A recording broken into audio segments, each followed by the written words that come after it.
Pendidikan spesialis berbasis rumah sakit ini kurikulumnya sebenarnya sama dengan yang university based. Jadi berdasarkan kurikulum yang sudah dibentuk, syaratnya adalah mereka harus lulus sebagai dokter umum dan sudah punya pengalaman bekerja minimal 1 tahun.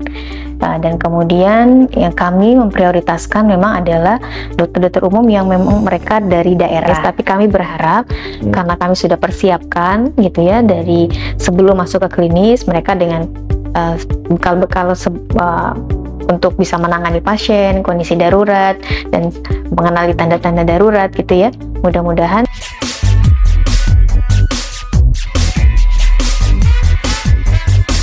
Hai Healthies, bertemu lagi dengan saya Audi Ramantia di Kementerian Kesehatan Podcast atau Kemenkes. Nah, kali ini kita akan membahas program pendidikan dokter spesialis berbasis rumah sakit, hospital based.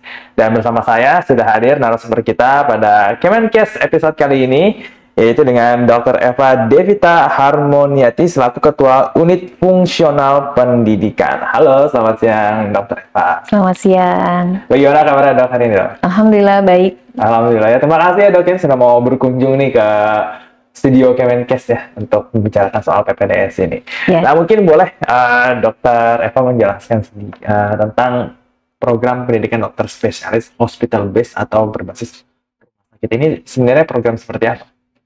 Jadi pendidikan spesialis berbasis rumah sakit ini adalah suatu program pendidikan spesialis yang baru dicanangkan oleh Kementerian Kesehatan untuk menjawab kebutuhan dokter spesialis terutama untuk di daerah terpencil, terdalam, dan terluar gitu. Jadi ini adalah suatu program baru yang diharapkan bersamaan dengan program university base yang pendidikan spesialis yang sudah berjalan bisa sama-sama kemudian menambah produksi dokter spesialis dan kemudian terutama untuk menambah kebutuhan ataupun penempatan dokter-dokter di daerah terpencil, terluar, dan terdalam. Sebenarnya pendidikannya sama, Mas. Jadi pendidikan dokter spesialis yang university based itu juga kan mereka latihannya juga di rumah sakit. Yang membedakan mungkin penyelenggaranya, ya. Kalau misalnya university based, yang menyelenggarakan adalah pihak universitas. Kemudian kalau untuk kami yang di hospital based, penyelenggaranya adalah rumah sakit gitu ya, yang terutama berada di bawah Kementerian Kesehatan atau rumah sakit vertikal. Pengajar-pengajarnya adalah gabungan antara yang ada di university base dan juga yang ada di rumah sakit gitu. Karena memang di Undang-Undang Kesehatan disebutkan kami tidak bisa berdiri sendiri. Dalam pelaksanaannya kami harus bermitra. Ya, bermitra dengan rumah sakit atau dengan fakultas kedokteran atau universitas gitu untuk pemenuhan pengetahuan ataupun mungkin materi-materi pelajaran yang tidak bisa didapatkan semua di rumah sakit. Oke. Nah ini untuk kurikulum pendidikannya seperti apa itu untuk PPDS hospital based ini? Ya, pendidikan pendidikan spesialis berbasis rumah sakit ini kurikulumnya sebenarnya sama dengan yang university based. Jadi berdasarkan kurikulum yang sudah dibentuk oleh kolegium. Gitu. Jadi mengambil dari situ kemudian kita membuat yang bisa diaplikasikan ke rumah sakit. Jadi perbedaannya sebenarnya mungkin sedikit saja dalam hal pelaksanaan gitu ya. Kayak misalnya kalau mungkin di university based dia akan banyak di kayak tugas-tugas ilmiah lebih banyak gitu. Kami pun ada gitu, tapi mungkin tidak sebanyak yang di university base gitu. Tapi patokannya sama, yaitu dari kolegium. Oke. Nah sejauh ini kalau dari Dr. Eva sendiri ya di praktek di Rumah Sakit Anak Bunda Harapan kita ya. Iya. Nah dari RSAB sendiri sejauh ini nih sudah berapa yang ikut program PPDS ini? Ya, di RSAB Harapan kita, kami membuka untuk program studi ilmu kesehatan anak, untuk spesialis 1. Kita sudah ada 8 PPDS yang dimulai dari Januari tahun 2025 ini. Baik, yang mengikuti PPDS hospital based ini nih, apakah memang mahasiswa nih yang memang baru lulus seperti itu ya, kemudian ikut ambil spesialis, atau memang dokter umum yang sudah praktek terlebih dahulu, kemudian dia mau ngambil spesialisasi? Ya, jadi Mas Audi untuk menjadi PPDS hospital base, persyaratannya adalah mereka harus lulus sebagai dokter umum dan sudah punya pengalaman bekerja minimal 1 tahun.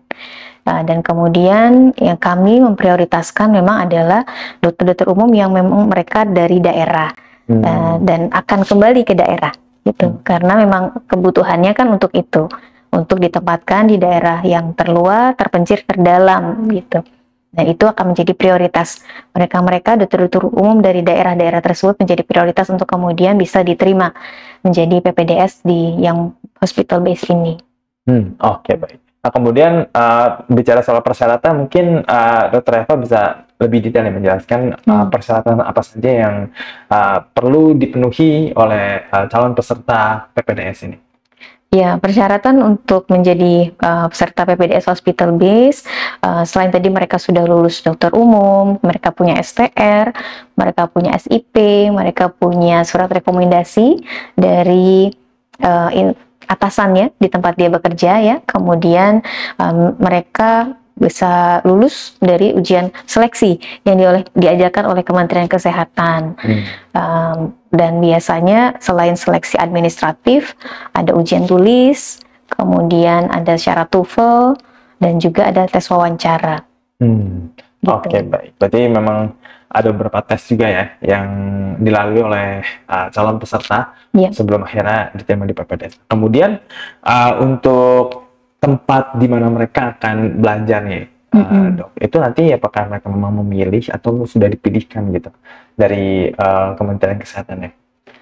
Kalau untuk tempat belajar di rumah sakit RSPPU-nya, ya, jadi di rumah sakit RSPPU sebagai rumah sakit utama tempat pendidikan mereka, itu tempat mereka belajar. Memang mereka akan ada rotasi, stase gitu ya, di rumah sakit yang lain untuk kebutuhan penambahan pengalaman ataupun penambahan pengetahuan apabila di rumah sakit RSPPU-nya, di rumah sakit utamanya ini tidak ada fasilitas itu atau kurang jumlah kasusnya misalnya, maka mereka akan dikirim ke sana. Atau bisa juga kita kirim ke rumah sakit yang lain untuk pemantapan gitu. Jadi mereka udah di fase senior, fase mandiri, mereka dilepas ke rumah sakit di daerah buat mereka latihan sebelum mereka nanti benar-benar lulus. Nah, karena nanti ketika mereka lulus, mereka sudah memilih mereka akan ditempatkan di mana ya. Jadi begitu daftar itu mereka memilih daerah yang sudah dipilihkan oleh Kementerian Kesehatan yang memang di situ belum ada dokter spesialis anaknya atau masih sedikit atau kurang gitu ya dokter spesialis anaknya. Nanti mereka akan bekerja di rumah sakit tersebut, sehingga kalau kami dari Prodi Anak, kami memilihkan rumah sakit jejaring untuk mereka berpraktek pada tahap mandiri sebelum mereka lulus adalah di rumah sakit yang semirip mungkin dengan kondisi nanti di mana mereka akan praktek. Oke, berarti memang ini ditempatkan nanti setelah dia lulus gitu kan ya? Berarti dia milih sendiri ya? Betul. Oke, baik. Nah, kemudian saat nanti sudah diterima nih, dok, itu mekanisme pembelajarannya seperti apa? Ya, untuk PPDS yang spesialis ilmu kesehatan anak ini, di semester pertama mereka masih kuliah. Jadi kami ada modul untuk materi dasar umum, materi dasar khusus, ya seperti itu. Dan itu bekerja sama dengan universitas. Yang tadi saya sampaikan di awal, bahwa yang namanya RSPPU nggak bisa lepas dari universitas. Jadi kami untuk tahap awal, semester pertama itu masih berisi kuliah-kuliah pembekalan. Kita kerjasama juga dengan universitas. Nanti di semester 2 baru mereka mulai kerja klinik, kita bilang ya. Udah mulai masuk ke klinik. Nah, masuk ke klinik ini nanti mereka akan berotasi mulai dari praktek di bangsal, praktek di gawat darurat, di ruang rawat intensif, ya, kemudian setelah di poliklinik dan juga nanti ke rumah sakit jejaring. Jadi pembelajarannya ya di rumah sakit. Tapi memang ada waktu-waktu ilmiah. Kita bilang di dalam 1 minggu itu pasti ada waktu ilmiah. Ada diskusi kasus, ada journal reading, mereka juga punya tugas untuk mempresentasikan kasus, dan juga mereka pada akhir mereka selesai harus mempresentasikan hasil penelitian kecil mereka gitu ya. Jadi mereka harus bikin tesis yang sederhana ya, kurang lebih walaupun mungkin tidak rumit gitu ya kalau yang di university base, tapi mereka tetap punya tugas ilmiah yang harus mereka lakukan selama mereka menjalani pendidikan. Oke, baik. Nah, kemudian untuk tenaga pengajar sendiri nih, ini apakah dari dokter-dokter rumah sakit yang memang berpraktek di situ atau bagi dua nih, ada yang dari university, ada yang dari rumah sakitnya? Ya, jadi untuk staf pengajar, core faculty, staf pengajar intinya adalah dari rumah sakit.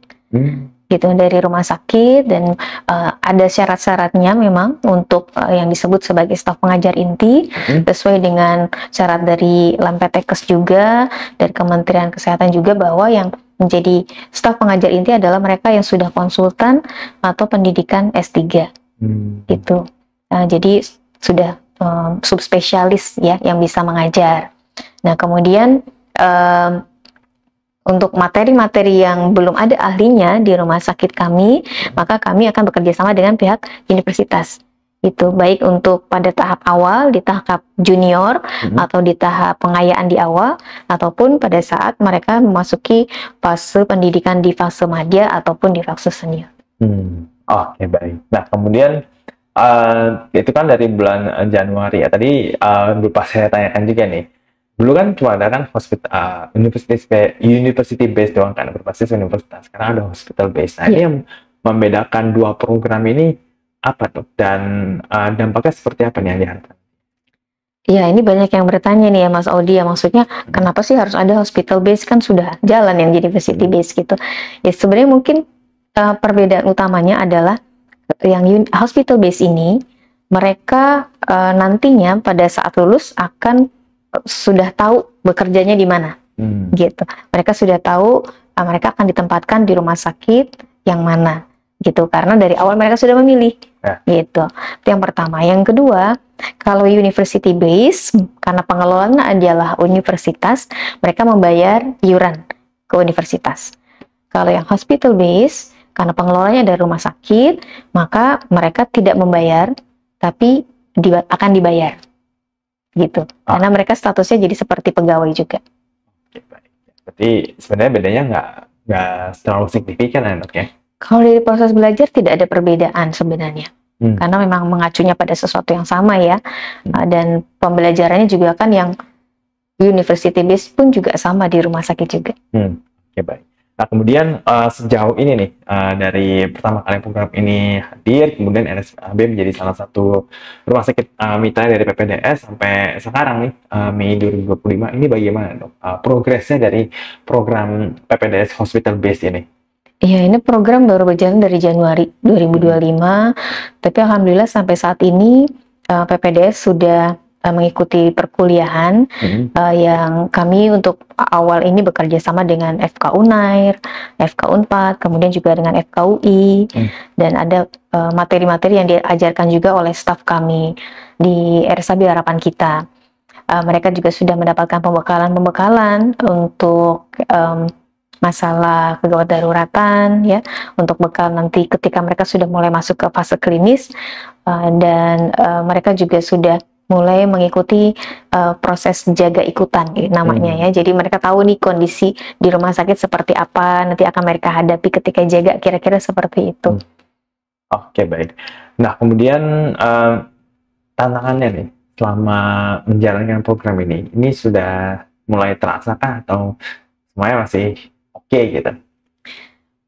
Sampai saat ini mungkin karena mereka belum terjun ke klinis gitu ya, belum menangani pasien secara langsung, alhamdulillah masih berjalan lancar gitu ya, belum ada hambatan yang berarti ya. Belum tahu nanti ke depan bagaimana ketika mereka sudah masuk ke klinis, tapi kami berharap karena kami sudah persiapkan gitu ya dari sebelum masuk ke klinis, mereka dengan bekal-bekal untuk bisa menangani pasien, kondisi darurat, dan mengenali tanda-tanda darurat gitu ya. Mudah-mudahan bisa tetap berjalan dengan baik. Memang yang paling harus kita perhatikan selain PPDS adalah staf pengajarnya. Karena staf pengajar di rumah sakit ini kan belum terbiasa mendidik dari fase awal sampai dengan akhir. Ya, karena kami sudah biasa menerima PPDS yang berotasi ke RSAB Harapan Kita, tapi kan mungkin cuma sebulan, 3 bulan gitu ya, seminggu, nggak sampai dari awal sampai mereka lulus gitu. Nah, ini adalah tantangan tersendiri buat kami supaya staf pengajar mampu gitu ya, bisa membina tuh dari mulai awal sampai dengan mereka bisa lulus. Oke, baik. Nah, berarti memang sejak program ini berjalan ya, semuanya masih ya berjalan dengan cukup lancar seperti itu dok ya. Dan kemudian bagaimana juga koordinasi nih antara rumah sakit sama institusi pendidikan ini kan harus ada kolaborasi juga kan. Itu bagaimana dok? Iya, jadi undang-undang menyebutkan memang kita wajib untuk bermitra dengan universitas gitu ya. Dari Kementerian Kesehatan mensyaratkan kami untuk bermitra lebih dari satu universitas.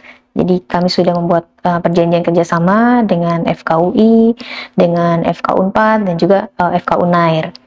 Nah, kerjasama ini selain untuk masalah pemenuhan tenaga pengajar untuk modul-modul tertentu, tapi juga untuk masalah penjaminan mutu pendidikan gitu, supaya hasil dari pendidikan hospital based ini kualitasnya bisa sama gitu ya dengan yang university based. Oke, baik. Nah kemudian dari RSAB sendiri nih untuk mahasiswa atau murid-murid peserta dari PPDS ini sejauh ini, kalau dari Dokter Eva sendiri ini melihat perkembangan mereka belajar di spesialis itu di RSAB itu bagaimana? Iya, PPDS di kami alhamdulillah sangat antusias. Mereka menyatakan mereka sangat senang karena mendapatkan banyak sekali pengetahuan ya, banyak pengalaman dan bisa bertanya langsung kepada ahlinya. Bahkan pertanyaan-pertanyaan mereka itu seringkali pertanyaan yang sifatnya praktis. Nanti saya akan kembali ke daerah, sepertinya rumah sakit saya belum punya fasilitas seperti itu. Kira-kira bagaimana dong? Jadi pertanyaan-pertanyaan mereka itu sudah menunjukkan bahwa mereka siap nanti ketika kembali ke daerah untuk bisa bekerja gitu dan bisa menyesuaikan apa ya yang bisa dilakukan di daerah nanti gitu. Jadi saya melihat bahwa mereka sangat antusias dan masih semangat gitu ya untuk kuliah. Oke, baik. Dokter Eva sendiri salah satu tenaga pengajar? Iya. Oke. Kalau Dokter Eva sendiri biasanya mengajarnya tentang materinya apa? Iya, saya konsultan tumbuh kembang pediatri sosial. Jadi materi-materi kuliah saya seputar pertumbuhan dan perkembangan anak, hak anak, perlindungan anak, dan juga tentang masalah-masalah sosial pada anak gitu. Oke. Nah ini apa namanya dari yang dokter lihat sendiri nih, apakah dengan adanya PPDS ini nih, kan Indonesia kan daerahnya kan luas ya, dan pasti kekurangan banyak dokter nih. Menurut Dokter Eva sendiri nih melihat program ini apakah menjadi salah satu solusi untuk jangka pendek dan jangka panjang nih untuk memenuhi kebutuhan akan dokter spesialis di berbagai daerah? Iya, kalau menurut saya ini salah satu cara pemerintah untuk bisa memenuhi tenaga dokter spesialis untuk di daerah-daerah terpencil, terluar, terdalam yang mungkin tidak terlalu banyak ya dokter-dokter yang mau ke sana. Tapi dengan program ini mereka kan sudah memilih dari awal akan ditempatkan di mana dan ada kontrak gitu, minimal 5 tahun berada di sana ya sebelum bisa pindah ke daerah yang lain. Walaupun saat ini mungkin masih sedikit PPDS kami, tapi mudah-mudahan dengan terus berlanjut bisa memenuhi juga kebutuhan di daerah-daerah yang lainnya. Oke, baik. Nah, kemudian ada nggak sih kayak perubahan yang signifikan yang mungkin dokter lihat atau dokter rasani dari para peserta PPDS setelah dia mengikuti program ini? Mungkin kalau untuk saat ini perubahan yang bisa dilihat adalah semangat belajar dan pengetahuan mereka tentang masalah kesehatan anak di Indonesia ternyata jadi lebih luas gitu ya. Sebelumnya mereka hanya melihat masalah kesehatan anak itu ya seperti yang sehari-hari mereka temukan aja gitu di tempat mereka di daerah. Tapi dengan mengikuti program perkuliahan ini, wawasan mereka bertambah luas ya, dan mereka jadi punya planning gitu. Oh, saya berarti bisa melakukan ini di daerah seperti itu. Jadi ada inspirasi untuk ketika nanti mereka kembali mereka akan melakukan apa. Oke, baik ya. Berarti memang program ini nih sudah sebenarnya mungkin dampaknya yang belum dirasakan belum sebegitu besar ya dok ya, tapi mungkin dari pesertanya ini memang sudah menunjukkan antusiasnya dalam mengikuti PPDS ya. Jadi memang untuk memenuhi kebutuhan dokter spesialis di berbagai daerah nih. Tapi kalau sebelumnya itu seperti apa sih dok? Kalau mungkin kita bisa flashback sedikit lagi nih, sebelumnya itu seperti apa nih untuk mengambil apa ya, spesialisasi, kemudian nanti ditempatkan di mana seperti itu? Ya, sebelumnya kan untuk bekerja di rumah sakit yang terpencil, terluar, terdalam itu mungkin tidak semua orang bersedia gitu ya. Iya. Jadi yang memilih bertugas ke daerah sana tuh mungkin bisa dihitung jari gitu. Sementara dengan adanya program ini ya mudah-mudahan jadi semakin bisa terpetakan mana rumah sakit yang belum ada dokter anaknya misalnya gitu ya kalau dalam kasus ini, sehingga bisa ditempati oleh dokter anak dari produk atau hasil dari rumah sakit hospital base ini. Oke, baik. Nah, kemudian dari dokter sendiri nih sebagai pengajar juga gitu, ada nggak mungkin cerita gitu dari salah satu peserta didik nih, kenapa dia akhirnya mau ambil spesialis setelah dia mungkin berpraktek ya, mungkin prakteknya juga nggak setahun tapi udah beberapa tahun, dan rela untuk ditempatkan di daerah yang terpencil mana pasti keluar dari zona nyamannya dong. Ya, sebenarnya kalau saya mendengar dari PPDS kami ya, mereka itu memang semuanya dari daerah. Dari daerah, ada yang dari Kupang, ada yang dari Papua, ada yang bertugas di rumah sakit kapal gitu ya. Jadi memang mereka bekerja di daerah-daerah yang terbatas gitu. Karena mereka bekerja di daerah yang terbatas, mereka melihat kebutuhannya. Di sana nggak ada dokter anak dong, gitu kan. Di sana kami bingung mau merujuk karena nggak ada dokter anak misalnya seperti itu ya. Jadi mereka itu memang berasal dari daerah, memang paham kebutuhan daerahnya, sehingga mereka sangat senang bisa mengikuti program ini. Karena ada beberapa yang sudah beberapa kali ikut ujian untuk PPDS di universitas gitu ya, itu tidak lolos gitu. Kemudian akhirnya bisa lolos di program hospital base. Oke, baik. Nah, kemudian dari Dr. Eva sendiri nih, lewat program PPDS ini, harapannya seperti apa nih? Terutama untuk kesehatan, untuk bidang kesehatan Indonesia. Ya, saya berharap sebenarnya karena ini adalah suatu program yang baik, ya, yang sangat bagus dan bisa menjawab kebutuhan masyarakat dan juga pemerintah sebenarnya untuk pemerataan kesehatan sampai dengan ke daerah terluar, terdalam gitu ya. Mudah-mudahan bisa berjalan terus ya, sehingga daerah-daerah tersebut bisa mendapatkan dokter spesialis yang dibutuhkan, dan mudah-mudahan kami terus mendapatkan dukungan juga ya, baik dari pihak Kementerian Kesehatan, kemudian Kementerian Pendidikan dan Kebudayaan gitu ya, dan Kementerian Kemendikti ya kalau sekarang ya namanya ya, itu kami butuh dukungan juga karena itu menjadi salah satu isu juga ya, karena masalah izin penyelenggaraan dan sebagainya kan masih di Kemendikti. Oke, baik.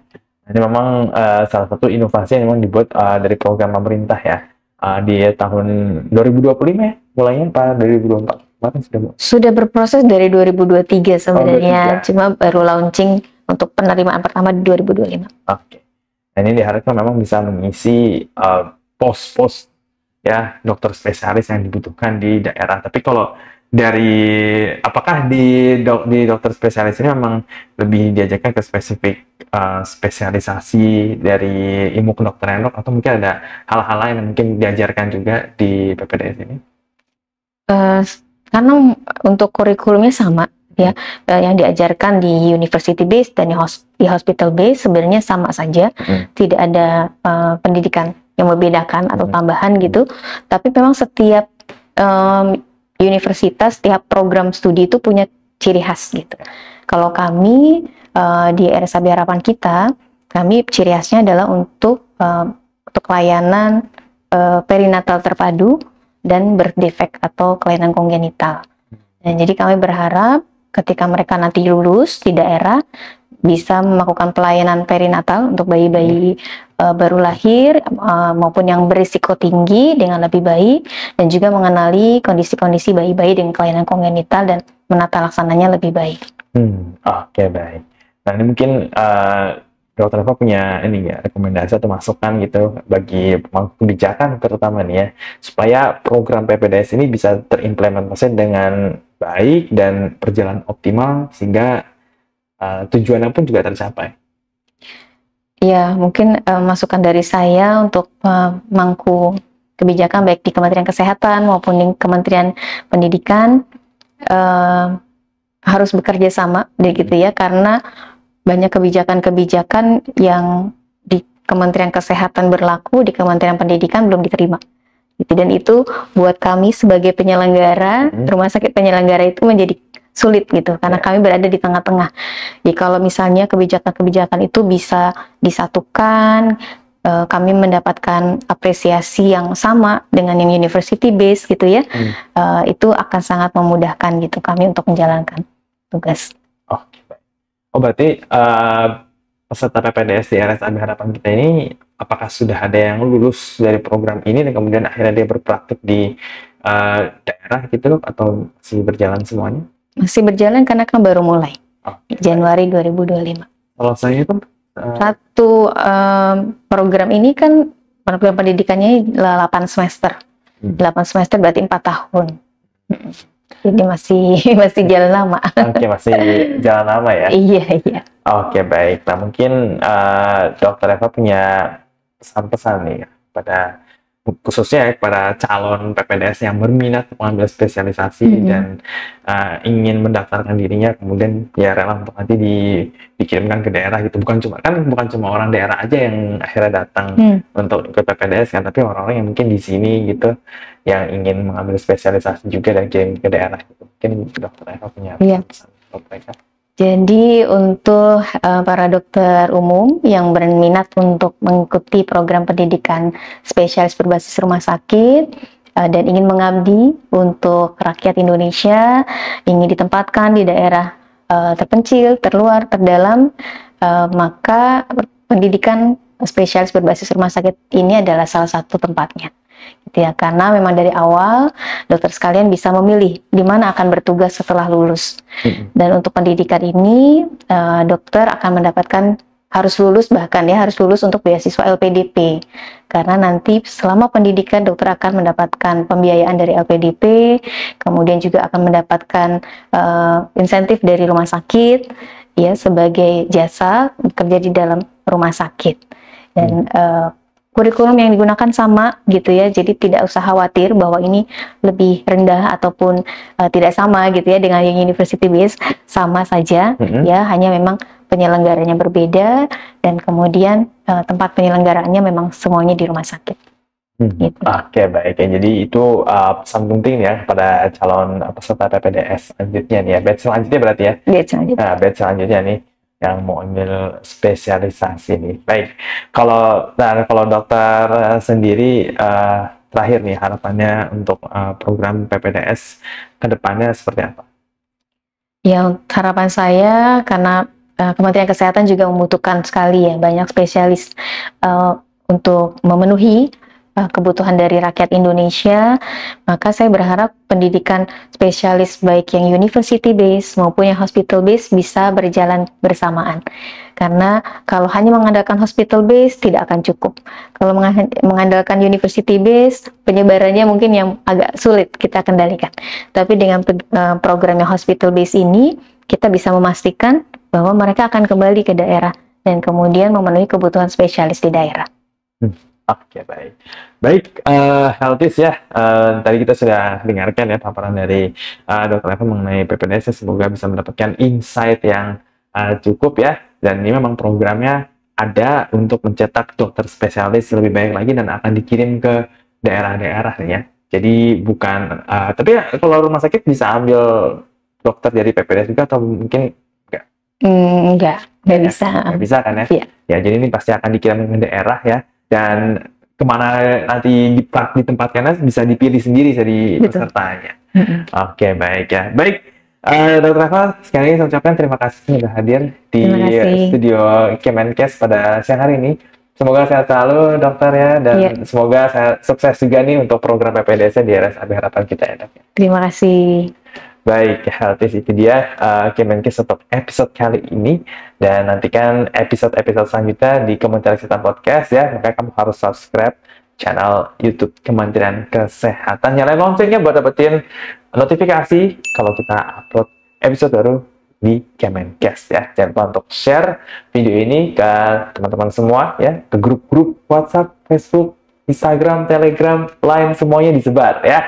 Dan nanti kita akan ketemu lagi di episode Kemenkes selanjutnya. Saya Udara Mentio, beserta dengan Dr. Eva, pamit undur diri dan saya ucapkan salam sehat.